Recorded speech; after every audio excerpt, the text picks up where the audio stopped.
memories to keep, sharing stories, recipes, life's little dreams. On making beans, we spill the means.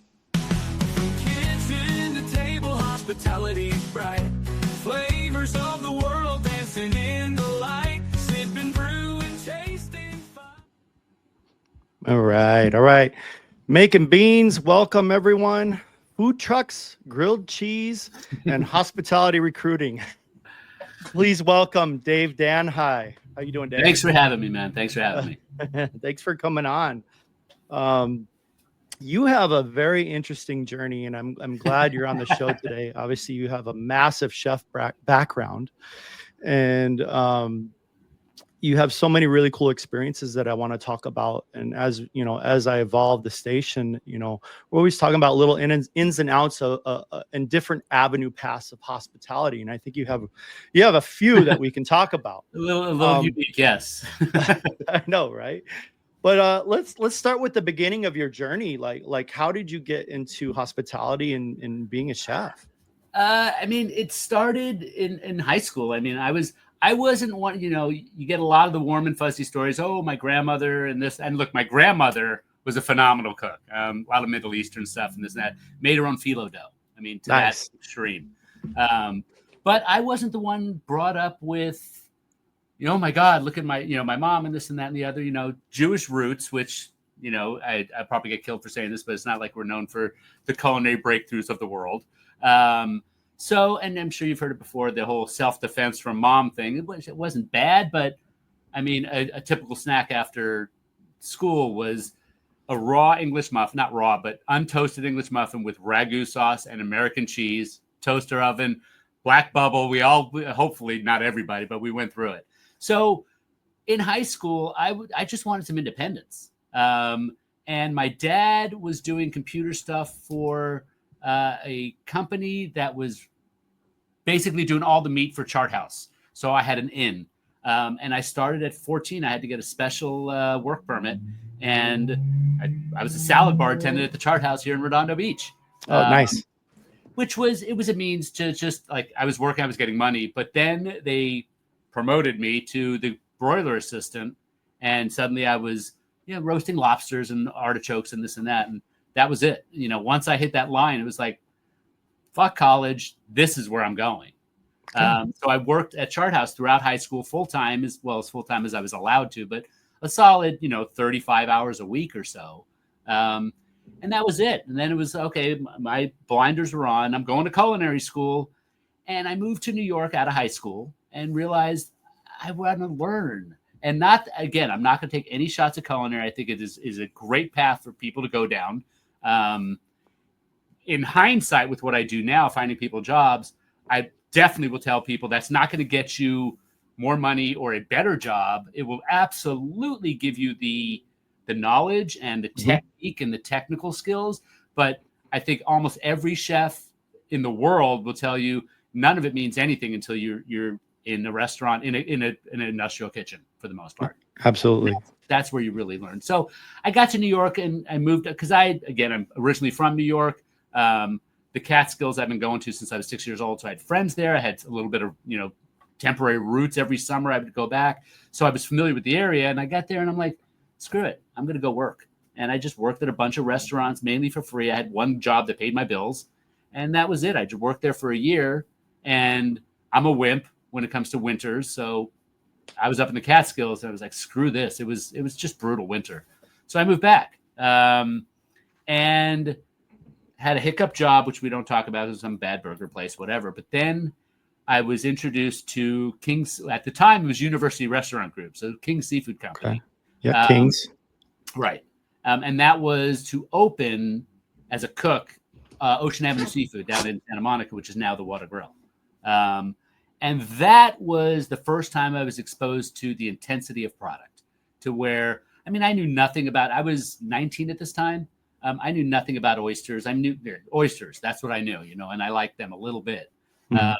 But, my first year there, after that, I could tell you about, 50 different oysters, how they're grown, where they're grown, who grows them, what, its Latin name.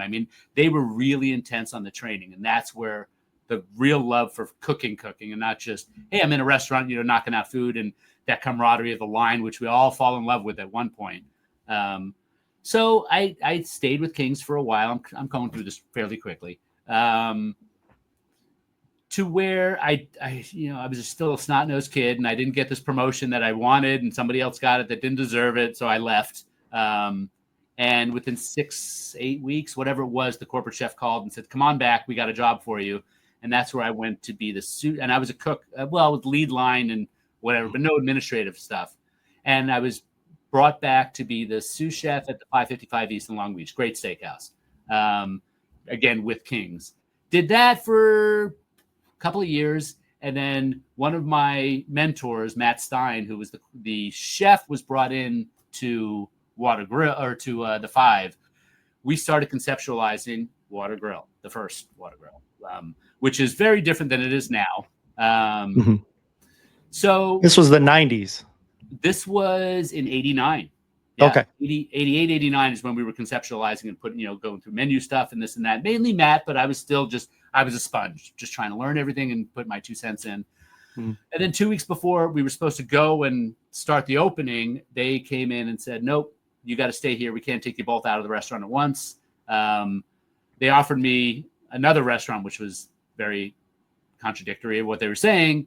And once again, the snot-nosed kid, or the whiny kid came out at me and said, "Well, if I can't do that, I'm going to leave."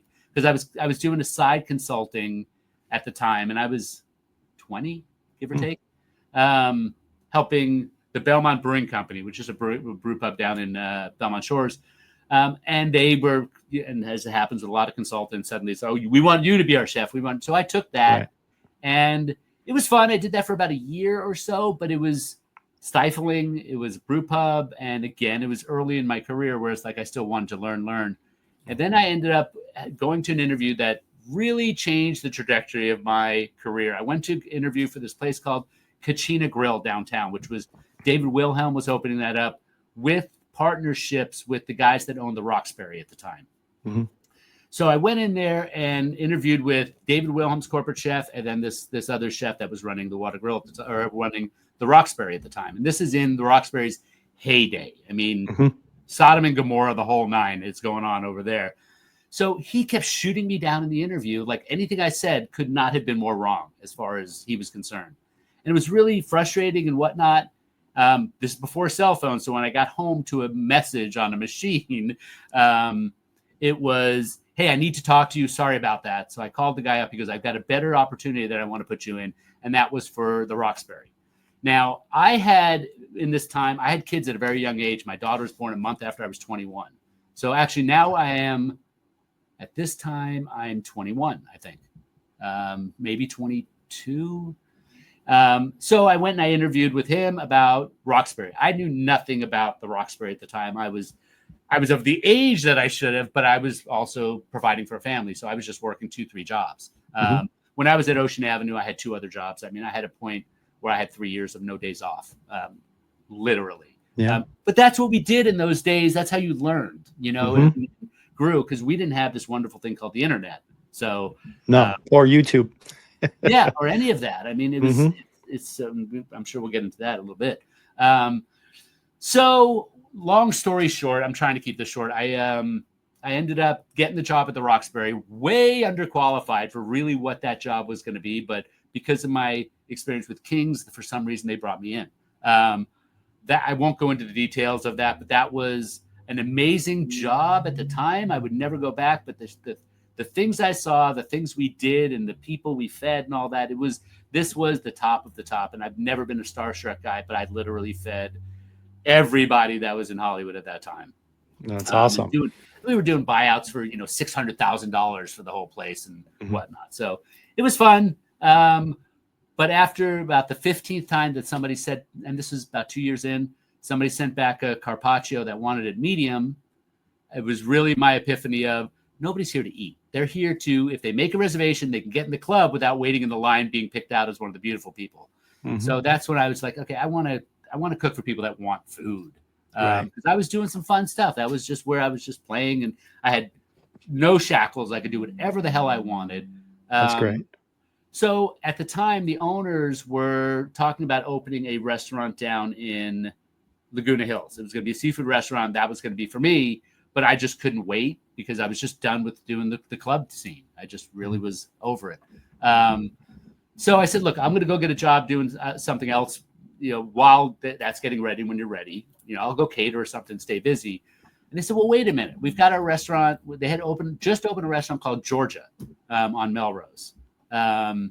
And it was not doing well when it comes to the reviews. Irene Verbilia just ripped them apart from valet to valet. Everything just killed them. So they said, why don't you come down and help the chef out, who coincidentally was the chef that interviewed me from Roxbury because he went down there. And it was really, he had a big guy come in from New Orleans and help put together stuff, but execution was not happening. The recipes were just off. Everything was just tweaked a little bit. So I went in and I just learned. I literally dropped my stuff. And I walked in the door. I'll never forget my first day. And there's a guy opening up a can of cheese food. And I'm like, hey, what are you doing? Because this was an upscale, Southern restaurant. Owners were Madonna and Norm Nixon and Debbie Allen. And I can go on and on. It was, Denzel Washington was a big part of it. So I'm like, what the hell is, if he's not making family meals, there's something wrong right now. Right. I'm making the mac and cheese. How about we try making it with cheese? So that's where the whole thing started. And I just went in and just was going to play prep guy, let the chef do his thing. And then I realized this guy had no controls going at all. His order sheets was a blank yellow pad. So as any chef knows, if it's not on the shelf, you're not going to order it because you don't see it. So it was really starting it from order sheets and inventory to recipes, every single one. Within 6 months, we got Best Restaurant of the Year in Bon Appétit, Food and Wine, on and on. At Esquire, we did really well. I won the Mondavi Award of Culinary Excellence there and did a whole cooking series. Did an episode of a cooking series with them and a cookbook with them, which was really kind of friggin' cool at that time. Yeah, absolutely. That was kind of where, and I never got into this for press or anything like that. But it was nice that, when you're working 18 hours a day, 7, 8, 9 days a week, it's nice to know that the fruits of your labor have paid off. Yeah, the recognition. Yeah.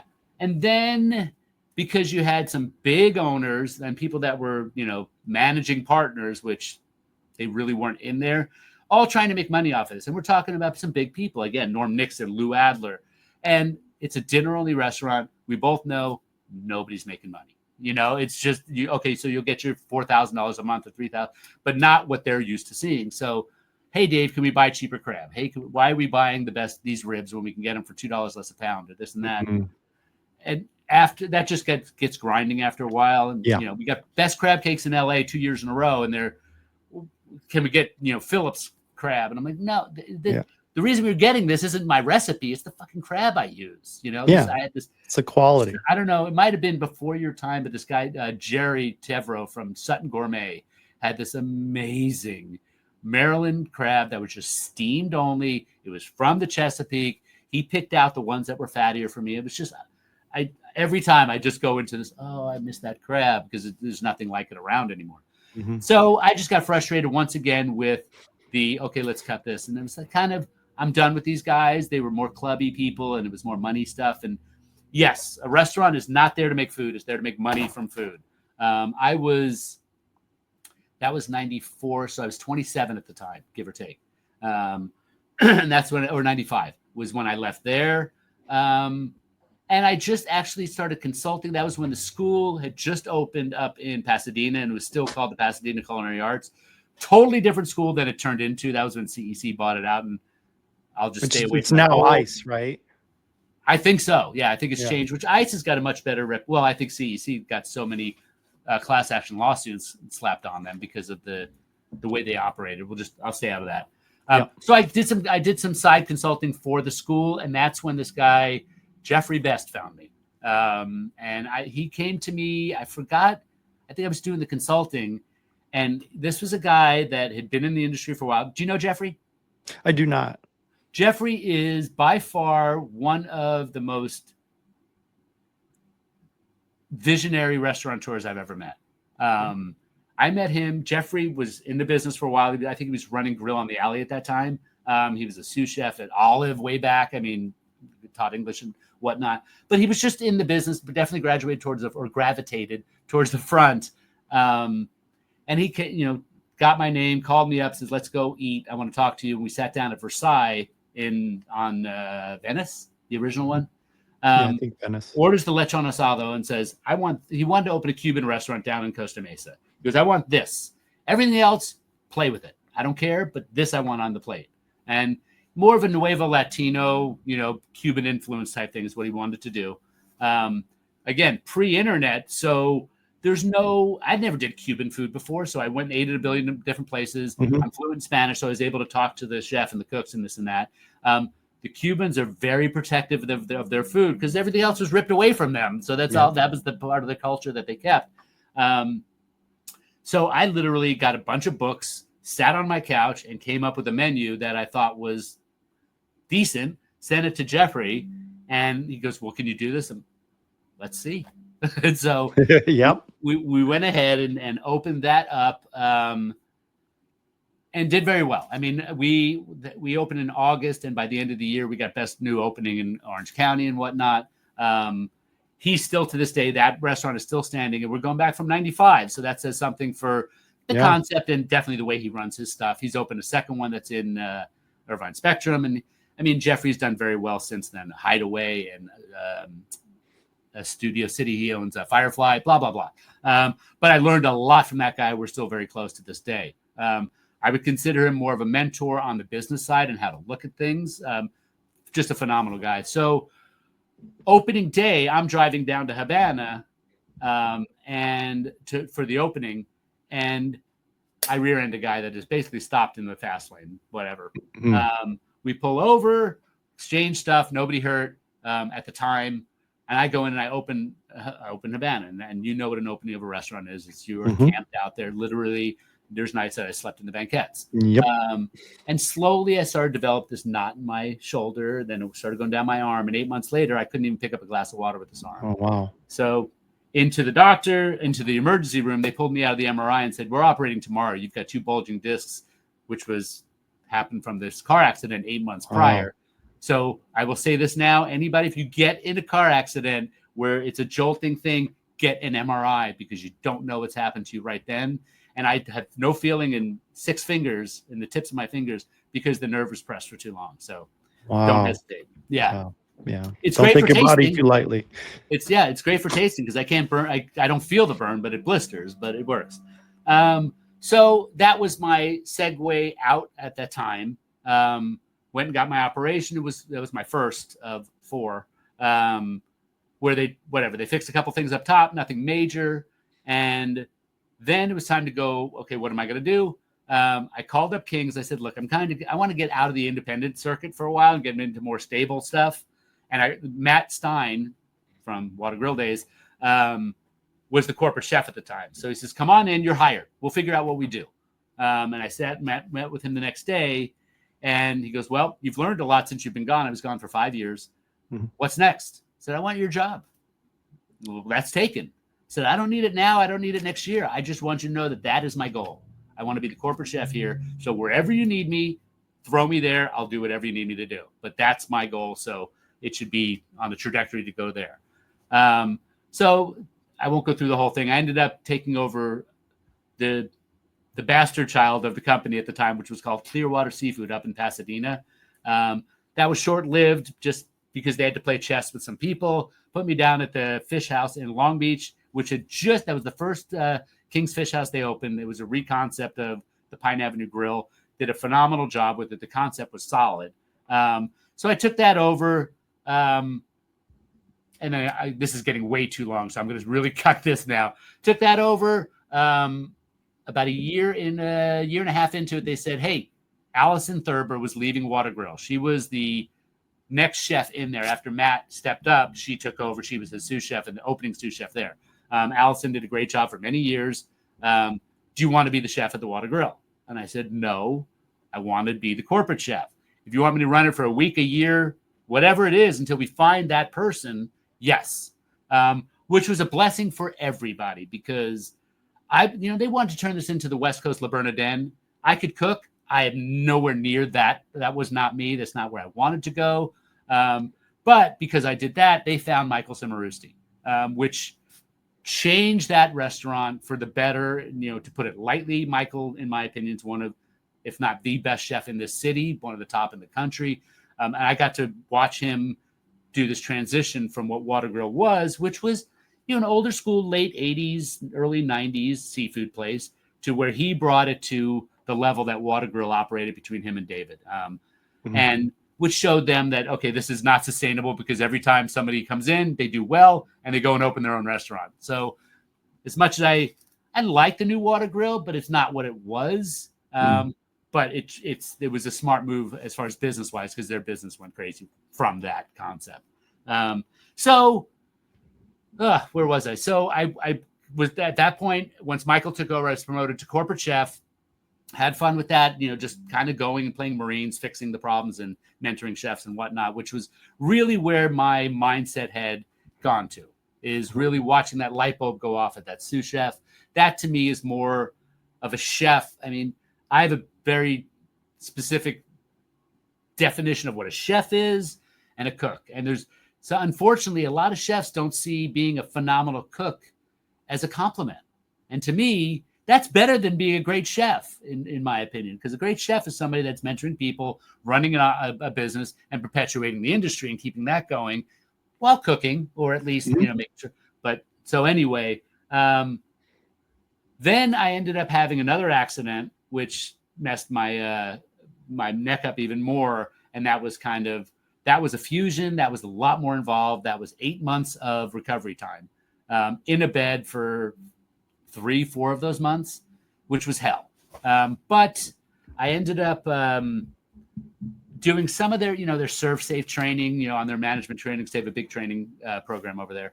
And then because there was a company in town, it used to be called Mimi Factor. And then it went to Factor and Associates because a friend of mine bought it. And I kept in touch with them. We used to use them, finding them chefs for Kings, and they would call me on references or whatnot. Or if they had a job, they'd call me. So he calls me up and says, "Hey, you're out for 8 months. Why don't you come play some chefs?" And the office was 1.5 miles from my house. So once I was allowed to get into a car, that's what I started doing on the side. And I walked in, he had a stack of resumes this thick and a phone next to it. And he goes, "Go, call people. These are the couple of jobs we had." And Okay. that was my training. It was literally call people. If they fit, bring them on in. So I did that for the remainder of my time off. Or my medical leave. And then doctor took the neck brace off, which was 8 months of a neck brace. And not a nice foamy one, but a real pain in the neck one, no pun intended. And said, "Go back to work." And I said, "Wait a minute. I was 32 at the time. Where am I?" And I did, as far as for my career, my goal was always to get to be a corporate chef by 30. It was close. I was right there. Mhm. And kind of well, what do I do? And the doctor's like, "Go back to work." I'm like, where am I going to be 5 years, 10 years from now, on my feet, 18 hours a day, 12 days a week, with this going on in my neck? And he goes, "Oh, if you do that, you'll be back and having another fusion, because you didn't get one at the top, within 2 years." Right. That's when I called Matt up and I said, "I'll give you my notice. I'll give you a full year. I'll come back, do what you need me to do. But that's not where I'm going to stay." "Oh, we'll put you in the front, director of ops or something." And I was not a front of the house guy. I never did it for that. So that's when I came over and I did Factor full time, or I did the recruiting full time. 5 years in, I bought it, and really brought it to a next level. I like to think, because they were very passive, just wanted to pay their bills and enjoy the quality of life that recruiting can offer. So I, brought in some people and whatever, grew it that way. So that's that. Flash forward 5 years after that to 2009. And so there's my chef career, and I'm going to leave this earth being known as a guy that made grilled cheese. So I did a little bit more, but it's always comes back to this fucking grilled cheese truck, which was just an epiphany one Sunday. It's a long story, and I'll keep this very short. I did it. I never competed. It was not my thing as a chef or as a cook. It just wasn't my thing. But somebody sent me an email about this grilled cheese competition that took place every year called the Grilled Cheese Invitational. And this was the 8th year, the second annual 7th. Where is that? That was downtown LA at the time. It was I forgot the name of the park, but it was outdoors at a park. And this thing had grown from this guy, Tim Walker, who started it. Great guy. He's in the industry, but not more on the other side of it, the front. But it was just a friendly competition to be friends in his loft downtown. And it grew to where, so I'll leave it right there for a second. So I get this email, and then one of the things that I was known for with Georgia was my mac and cheese, because that was a quest to make it steam table stable for a shift when it's made the night before. And I finally hit it. I think my mac and cheese is, I'll put it up against any Southerner. So of course, grilled cheese is rattling in my head, and I'm thinking, God, I don't know if I've ever seen a grilled cheese with mac and cheese in it. And then, but for me, when I'm eating mac and cheese, it's usually with barbecue. So you want to drag it through that residual barbecue sauce on the plate, because just the balance of the fat and the sweet and the acid. I'm like, God, what about barbecue pork in with this, and some caramelized onions and some sharp cheddar? And I kind of said, you know what? Fuck it. I'm going to go to this competition. So I put it all together, went out there, and I got there. They told it. So this is something you sign up, and everybody can be a competitor. You just got to sign up for it. They tell the competitors, get there an hour before showtime, set up, blah, blah, blah. I get there an hour and a half because I'm a chef. You want to get there early and, deal with whatever. And there's a line about a mile long, 5 people wide to get into this thing. People wait, not the competitors, but people waiting. And I was like, what the fuck is this? I never realized, because I was not a big grilled cheese person. I love grilled cheese, but that wasn't a go-to for me. I'm one of the few, but it wasn't. So long story short, I go in, I compete, I don't win, but I walk out, and there's one of the original themed, and I don't like to call them gourmet trucks, but one of the original themed trucks, the green truck, was out in front waiting for all these people to come out and feed them. And I'm like, well, you talk about the worst place truck. Here's this healthy organic salad type truck in front of this gluttony thing coming out. They know, and that's when literally the bulb went off. I'm like, and Kogi had just started about 2 months prior. Give or take. Like, what about a grilled cheese truck? That would fucking work. I mean, you talk about something that is easy to do on a truck. The trucks are built for it. I go home, now the internet's around. I go home and I start looking. There's not a mobile grilled cheese truck in the world. So I'm like, I got to do this. So what year was this? This was in 2009. Okay. So I threw some money at it. I should have done it alone. I didn't. I brought in a partner because I still had to run Factor. This was going, and we were busy, and I had like 4 recruiters at the time. So by no means did I want to let this go, but I wanted to follow this. It was just something like I saw a huge opportunity. The trucks were going 2009. So right after the crash, what do people do when the economy's shitty? They go to comfort food. So let's take the epitome of comfort food and make it, affordable. And there you go. I mean, LA people are always going to go out to eat because they don't cook. And here's a date night for $20 at a truck. So put it together. And as we're putting it together, it just developed into this. It became its own entity. It really did. I did all the social media for the first couple of years. And I really wanted to be about the truck, not about who's cooking or any of that shit. This is about the truck. So I started the Twitter thing, and I just literally one night when I found my first partner, decided to just open up that Twitter account, because Twitter was just getting big, and that was I'll credit Kogi to that when it comes to what they did with social media, because they really were one of the innovators to get this going. So I just started an account, and I simply put out, "Did you hear the grilled cheese truck is coming? The grilled cheese truck is coming." The first tweet. Closed my computer. I actually went out to dinner. I think it was that night. I think it was that night with Roy Choi and his 2 partners, because they had just opened. I said, "Hey, I want to pick your brain." Roy was in my office looking for a job 4 months before Kogi. And he used to say, "Thank God you didn't find me a job, because he never would have gone down that road. He would have, been working, and it never would have come up." So they gave me some great insight and blah, blah, blah. Come back, and there's 500 followers already, literally. Wow. And that just started to snowball. So I started using that for all of the R&D, throwing out pictures, and then ask again. I'm one of those chefs that give the people what they want. Don't force your food on them, because that whatever. So asking what's your favorite cheese? What's your go-to? Blah, blah, blah. And it started really developing to the point where we had 2,000 some odd followers, 2,500 followers, before I had keys to a truck. We didn't even have a truck yet, much less menu and this and that.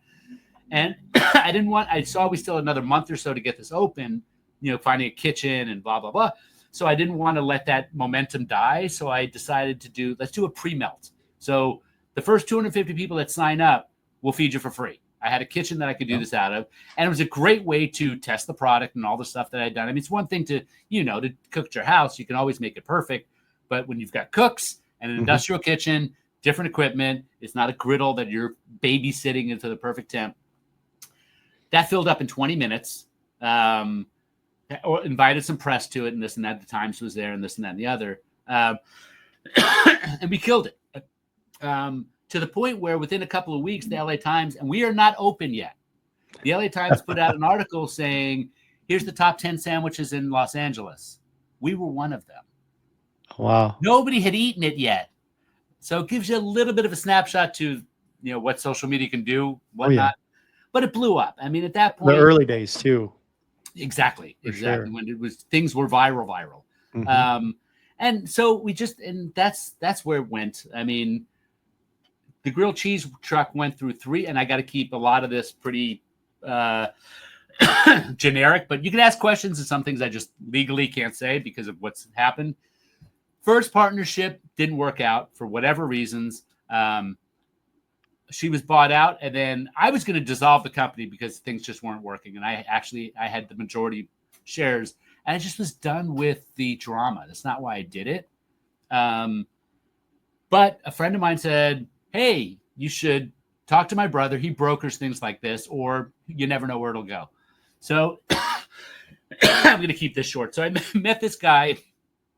His thing was, I can do this, but I don't want to do some little thing. If you're open to franchising this, then you've got my attention because you've got a tiger by the tail here. He came to meet me at the truck the first time, and it was at the Americana brand. There was a big food truck, kind of a food truck nights or whatever it was. And there was a sign sitting there that said the grilled cheese truck where we were going to pull up. There was a line of like 40 people waiting. No truck. And he's like, did you stage this? I'm like, no, unfortunately, that's what happens sometimes. We pull up to a curb where we said we were going to be, and there's people waiting there. The truck comes around. I couldn't have timed this better. It comes around the corner, and they start cheering and this and that and the other. Wow. And we pull up. So he saw what we had. My big issue was I'm not going to sacrifice quality. But so if we're making the food for the franchisees out of like a hub and spoke thing, so here's our kitchen. Mm-hmm. We'll send it out, blah, blah, blah. Yeah. And veterans. We wanted to do with veterans too, because here's a group of people that's been, I'll just be really light about this, been ignored by our country and aren't taken care of after they've helped serve. So, and a lot of veterans, when they get out, Mother Army's not there to tell them what to do. And after talking with a lot of veterans, this is what I was getting. So having SOPs to follow daily, this is the perfect type person to put them into their own business. And this way they're getting help, and it's something they could do. Mm-hmm. So that's the road we were going to go down. Unscrupulous guys, I'll just leave it at that. And that wasn't working out to the point of where I was starting to become liable for some of the stuff they were doing because director and signer on bank accounts. So that needed to stop. So that stopped. I got out. I quit. It cost me well over $100,000 to quit my own job, my own company. Wow. It was kind of sucked. In that time, one of the original people from that group left came back to me and said, hey, let's do this. We'll do it correctly this time. Because I ended up, the long story short, when I quit after the legal battle, I ended up with all the IP. Okay. Because they wanted to go down the medical marijuana road and whatever. So they were willing to give that to me as long as they already got their, because we went public as grilled cheese. I mean, I'm skipping a lot of shit here. Which I was not into. I was completely against it. We were not ready. They had it way overvaluated, all just stuff that I didn't want to be a part of. So the third person, we'll do this right. And for the most part, it was almost deja vu, not quite, but close to where it just enough. I'm just done with this. We got to the point where we had 14. I think the biggest was 14 trucks in 5 states. So we were doing well, but again, as far as the growth goes, it wasn't how I wanted to do it. So this last time, it was like enough was enough. Once again, legal battle didn't cost me as much this time, but I ended up with back with all the IP, and here we are. And you're done. Yeah, well, yes and no. I'm actually I got to keep this quiet, but there's a good chance you might see a grilled cheese truck near you soon. That's cool. Yeah. That's cool. But in a hindsight, much better way to be put out. So Right. No, that's good. Well, good on you. So, and the grilled cheese hasn't been functioning for a while now. Since 2020. Yeah. It 2020, stopped okay. right. And which was a bummer because what happened was at the end there, we had three trucks being run by one franchisee who was here in LA. And right after COVID hit, he was just tired and was like, I don't want to do it anymore. I'm out. I'm like, right. You do realize this is literally the best time that you can kill it. Let me just get rid of this. And he was just tired. He was just done with it. And so it was either I have to take over operations and start us again. And in that time I'd already had my last back surgery, which is on my lower, which was major stuff. I mean, 3 fusions.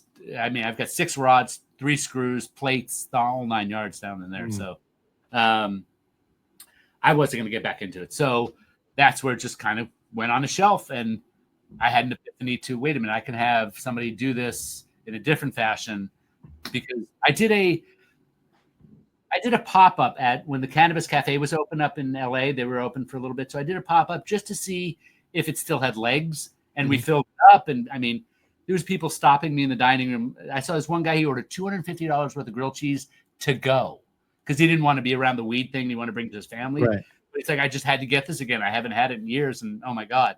So it still has legs. It was one of those concepts that did well. That's good. That's really good. What were some, I would say, somebody wanting to transition from, say, brick and mortar or up and coming chef, and they don't want to do the normal day-to-day getting into a food truck? What's an advice you would give them? Don't. But that doesn't work all the time. So I will say there's a few things. First, if you're not going to be an owner operator, you're not going to make money. And it's a different world than it is now. But my wife that's how I met my wife, is when we expanded to Phoenix. I'd leased trucks from the only game in town, which was them. And her family's been doing it for 40 years. They've got 80 plus trucks there. So I'm that much more privy to the industry. If you are not an owner operator, meaning you are working that truck, your significant other, a partner, one in the truck, one outside selling, or one, taking the money, you're not going to make money on one truck. You just won't. If you're paying staff, forget it. I mean, an hourly person here or there, a prep guy, yes. But if you've got a manager, it's the profit margins are tiny. Right. So that's one. 2, don't think that you could do this without a commissary kitchen or some type of a kitchen that is not your truck. Mm-hmm. People don't realize, they think, oh, well, I could, if you got to shop every day, that's you're wasting time. If you can't have an inventory someplace, because then you probably can only do 1 shift a day. Well, that's cutting your income in half, or at least taking a third out of it. You want to be able to do 2 shifts a day, or catering, this and that. So you need a real kitchen. Right. Don't think that you're going to get away from that. And look, I did, because the grilled cheese truck was its own little pop culture thing for a while there.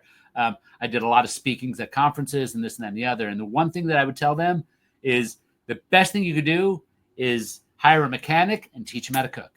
Right. Because if you don't know how to work on trucks, they break down all the time. And we were fortunate enough to be able to lease from somebody. So if there was a problem with it, they would fix it.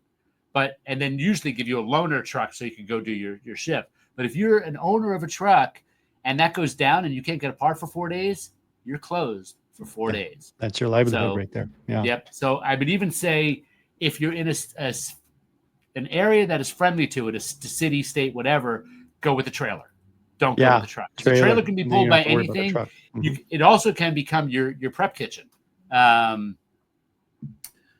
As far as, just everything. You can store stuff in a trailer. There's a lot more room. You can have, a little bit of a pantry there when it comes to spices and this and that. But a regular truck, you want every square inch to be filled with food that you can use for service.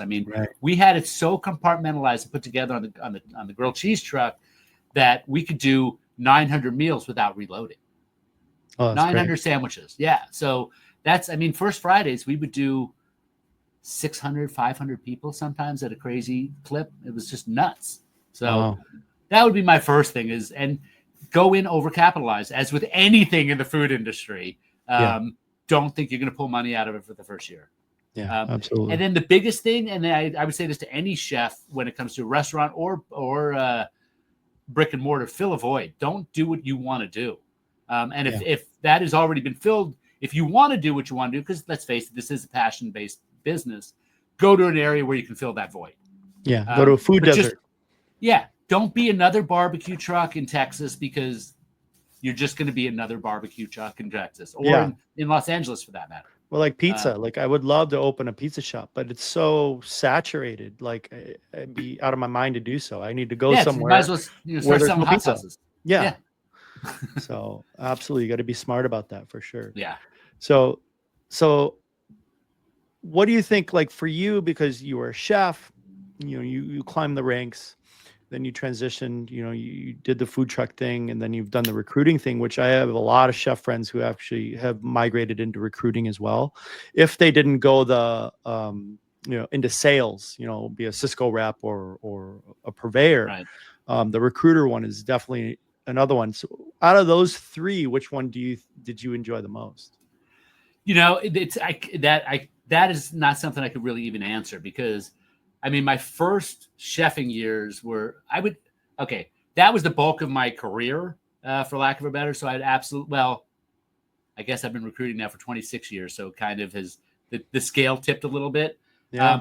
But those, look, you're a chef since you're a kid as well. You can't replace those times. I mean, the camaraderie and the friendship and the hardship that you go through, and the sleeping in the walk-in if you had to, or all of that. So I don't think I would have to say that would be my favorite time, the peaks and valleys, just because that's who makes you who you are at this point in my life, Right. That's true. But the recruiting aspect of it is more fulfilling in a soulful way, because I don't, yes, I do this for money. I got to pay my bills. But when I've had some people that I put into jobs that have moved their way into phenomenal places, and not that I did that, but I was able to put them in a place where they could take their talents. I never take credit for where people have gone, but somebody like, I placed I'll keep names out of this.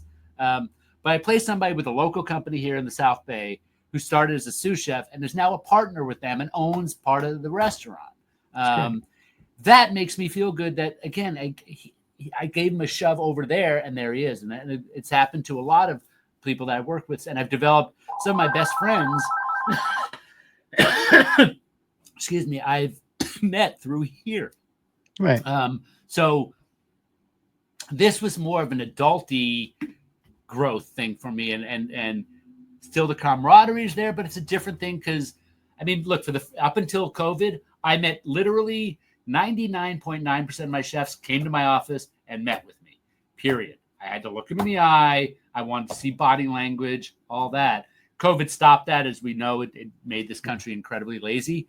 And now if I was to ask somebody to come into the office, I'm sure I'd get this look like, why do I have to come down there? So again, you got to play to the industry. So now it's all Zoom, which takes a little bit away from it. And then when it comes to grilled cheese truck, once again, that was a pure passion project.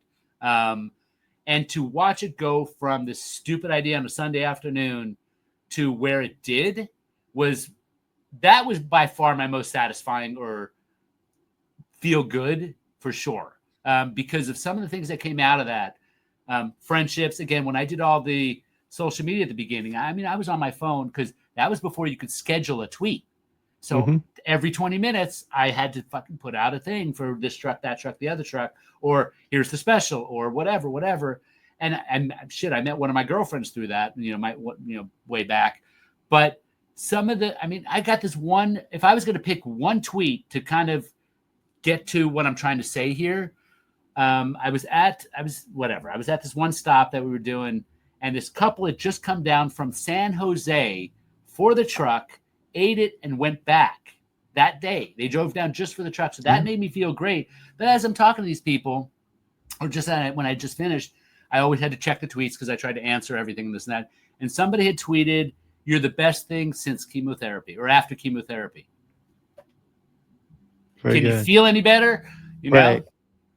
No, it's a great It compliment. was a much more personal. I was able to touch people closer. And even having worked at a kitchen like Water Grill, where it was complete exhibition kitchen behind a glass wall, there's nothing like being on a truck in a fishbowl, watching everybody around you take a bite and jam it in their friend's face. Like, oh my God, you got to try this one. So culinarily, as I joked at the beginning, you know, hey, I'd like to think I worked at some decent restaurants over my career, and I'm going to leave this earth known as the grilled cheese truck guy. That was my most satisfying thing I ever did food-wise. As simple as it was, it definitely was something that you took from, you know, nothing to where it went. That's good. That's a great feeling, I'm sure. Yeah. So I have to bring up your brother. Yeah. So I actually met him. I met him before you, and I traveled Vietnam with him, and you know, Robert Danhi. He's there. He's going today. Is he? Yeah. He's gonna probably go see the captain. He's going to go through actually Malaysia, Singapore, and Vietnam, 3 weeks. Nice. Yeah, I got to do a show with him for sure. He's a great character. Fun to travel with as well. But like, what was it growing up with a sibling chef? Well, he was very much, well, it was very much, and he'll tell you the same thing. It was a little brother syndrome that got him into it, because I was working the Chart House. So you're the older brother. Yeah, he's 3 years younger than me, and thank you for that. I maintained some of this. He didn't. So he just kind of did I'm going to do what Dave did, and he got a job as a salad bar attendant at the Chart House. Okay. Into high school. I think we were there at the same time at one point. Okay. Right. He worked at the Chart House, but he ended up I got him a job. Well, I didn't get him a job, but I introduced him to Kings, and he was a pantry cook at Ocean Avenue Seafood. Okay.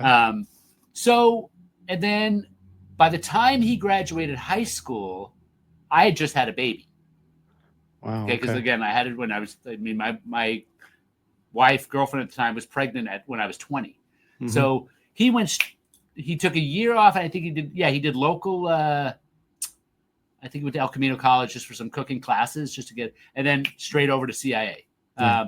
And that's the road he chose. And he is the prime example of where that school will get you a school will get you a better job.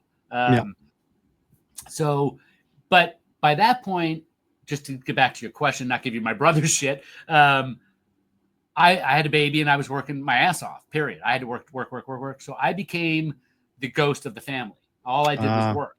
So didn't see anybody. And then he went to the other side of the country and did he went his to New thing. York, and then he came back here. He worked restaurants for a couple of years, and it's just not him. It's not his thing. My brother, as you know, has probably got even more energy than I do. Not probably. He's definitely a little bit more caffeinated than I. So, but it just, I don't know. He'd probably tell you it's too chaotic. My brother's a little more black and white. As far as black and white chefs can go, because you got to live in the gray as a chef. So after that, he went back to CIA and taught there for 5 years. And did some great stuff for the school, really headed up some of their Asian stuff and this and that.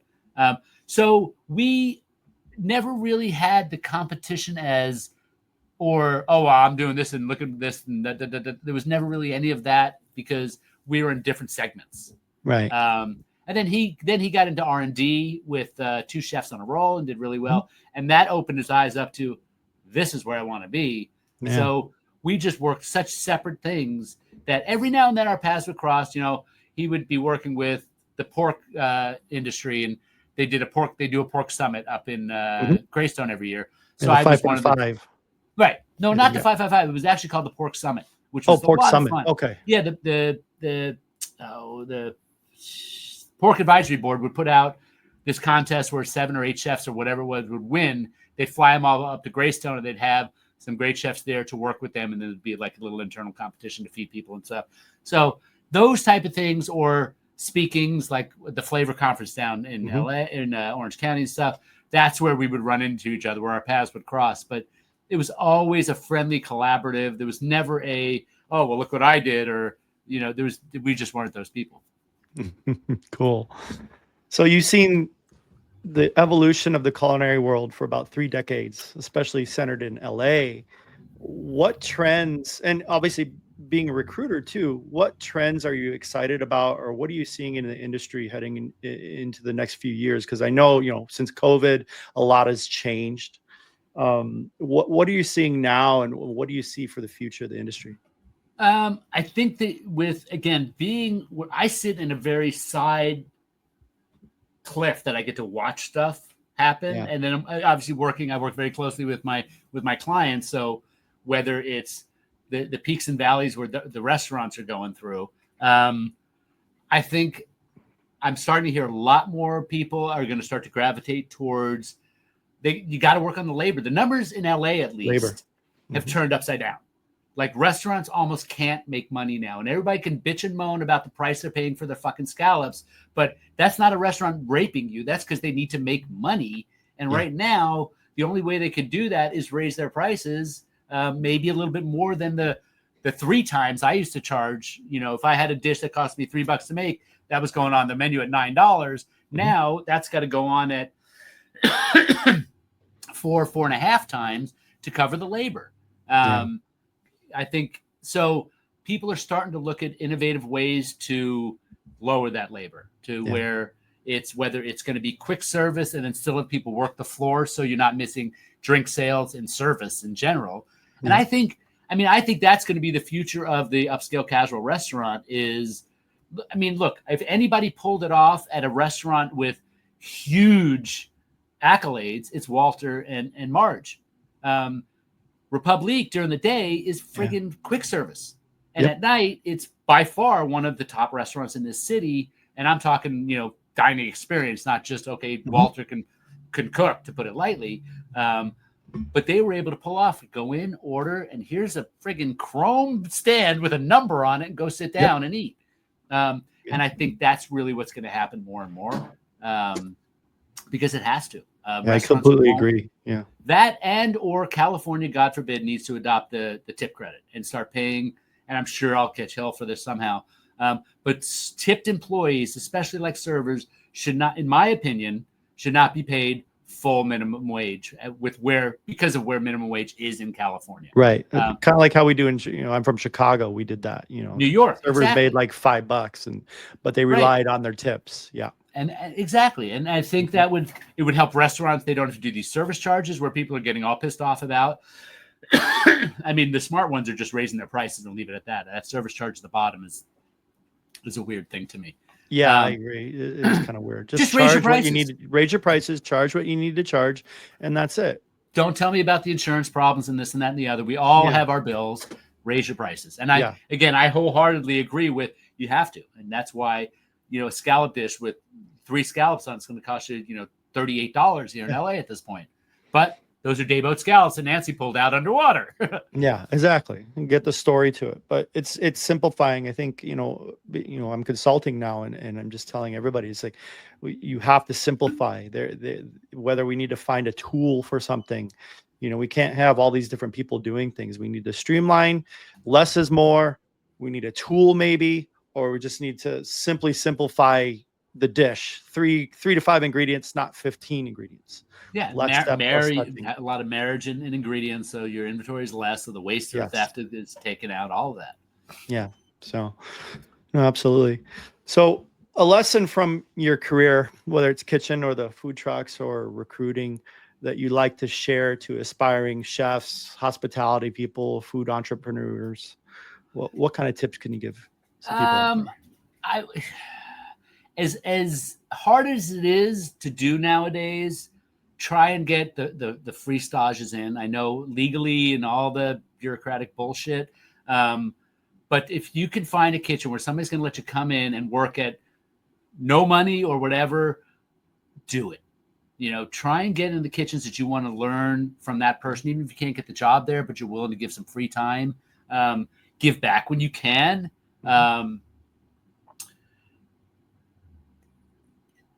What I will say, the aspiring chefs, if I was going to look back on my career, look, I was an exec chef at the age of 21, which I don't see as a badge. it was more out of necessity. It's like, I got to start making some friggin' money. In hindsight, would I go back and wait 5 more years and be a sous chef? Fuck yes. Don't look at titles. Look at what you're learning. That is what is going to really get your career going where you want it to. So stay a sous chef as long as you can afford it, because you're only going to learn more. And once you get the responsibility of the entire kitchen on your shoulders, you start being more self-taught. Look for mentor type cultures, period. Even some of the corporate stuff does a great job with it. Some of the independents do a great job with it. The problem with the mentoring stuff now, it's gotten so expensive for training and this and that. Some of it's getting put on the wayside. Right. So that's probably what I would say is just don't rush your career. Work where you can and give back as much as you can. That's why, if I can get this truck going again, that's going to be, I want to get to be, not if, it's probably happening, a training ground for not so much the students, because those guys had their parents pay for the school or whatnot, but more the people that can't get to those schools. If I can get them in and teach them a trade, because the one thing about this industry is we all know is you can move anywhere and get a fucking job. Right. Period. So it's always a good skill set to have in your back pocket. I mean, most people go through, have touched on the industry, whether it was going through college and being a cook or a server or bar back or whatever it may have been. It's always a good thing to fall back on. So. Yep. No, absolutely. And then, I will throw one more thing out there. Be conscious of your path. If I've learned anything from recruiting is watching people, looking at people's resumes where there's no continuity. Stay at restaurants longer than you can. Right now, if you want to get hired with what I do, most people, they don't even look at where you work. They're looking at your dates first. They don't care if you were at the best restaurants all up and down the California coast. If you were there for 6 months and you're 8 years into your career, you're not going to get hired. Yeah. So longevity at the top of your resume is so important nowadays. The beginning of your career, yes, go and learn from different chefs, learn different techniques and management styles. But once you get into management part of it, you really want to get 2 to 3 years, and you become that unicorn that can pick a job as opposed to you're dying to find a job. Right. So longevity on your resume, even if they're lowbrow places, is going to get you better off than working 6 months at the best restaurants in the city. That's great. No, good advice there. What would your last meal or favorite meal be to cook? To cook? Yeah. If you cooked a meal, who am I cooking for? Your meal, something you would eat. Maybe it was your last meal. Kind of like, I don't know how I want to package that, but like, what's a meal that you would cook for yourself? Okay, that's different, and that's why I said it, because for me, the question is more. I'd have to ask who am I cooking for, because again, I cook to make people happy. It was never about, look, I did a billion television shows, especially with the truck and this and that. I didn't care about that shit. It was the smile on somebody's face or them stopping me going, oh my God, that was the best XYZ I've ever had. That's why I do it. So I'm a comfort food guy. At the end of the day, that's really where I go. Georgia Georgia restaurant it was very close to my heart with what I did there, because I came to this place where the recipes were shit, and I really got to be close with that food. So, I mean, I'd probably go to my favorites. It would almost be a meal out of Georgia, I would almost say, just because as much as I definitely focus more on seafood for me, just because I love that, there's something to be said for that perfect fucking rack of ribs that just lacquered with your own barbecue sauce that you can just slide that rib bone out and take a bite of that. My crab cakes, if I could get my crab again, so it would definitely be more towards, just some ribs and some collard greens and some mac and cheese. If I was, the cheat day thing, probably something like that. It's just because they call it comfort food for a reason. It brings you back to a point, or just makes you smile. Absolutely. Well, Dave, it's been a great show. Thank you so much for coming on. And thanks for having me, man. Definitely love your stories. I kept a lot of them out. You didn't get the details of the girls that would flash the truck because they loved the truck so much. No exaggeration. Oh, I'm sure. It was fun. Fun times. Well, thanks for coming, everybody. Thanks for tuning in. Yes. To Making Beans podcast. Please subscribe on the YouTube podcast, Spotify. Check us out, please. www.makingbeans.com. Keep your fires burning and your knives sharp. Until next time, cheers. See you later.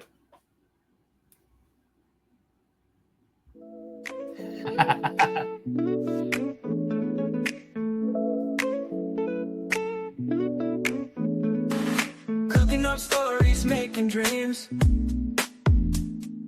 Talk about life, sharing themes. Sip on wisdom, enjoy the ride.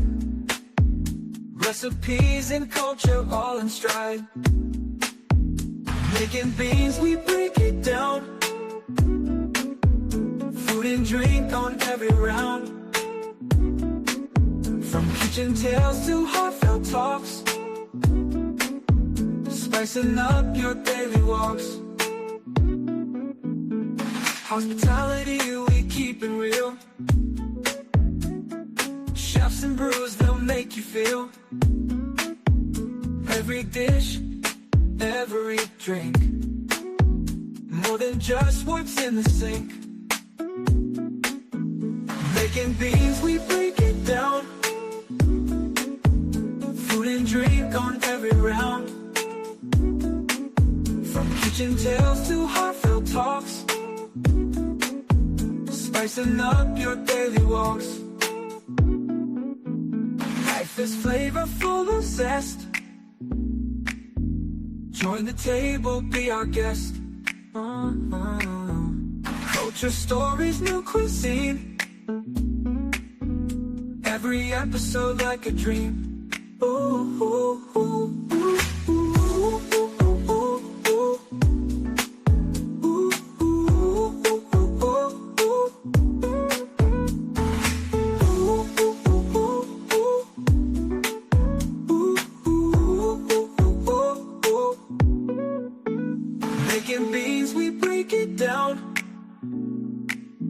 Food and drink on every round. From kitchen tales to heartfelt talks.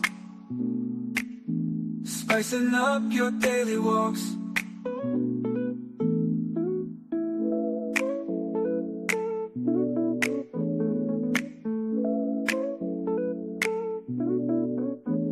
Life is flavorful of zest. Join the table, be our guest. Culture stories, new cuisine. Every episode like a dream.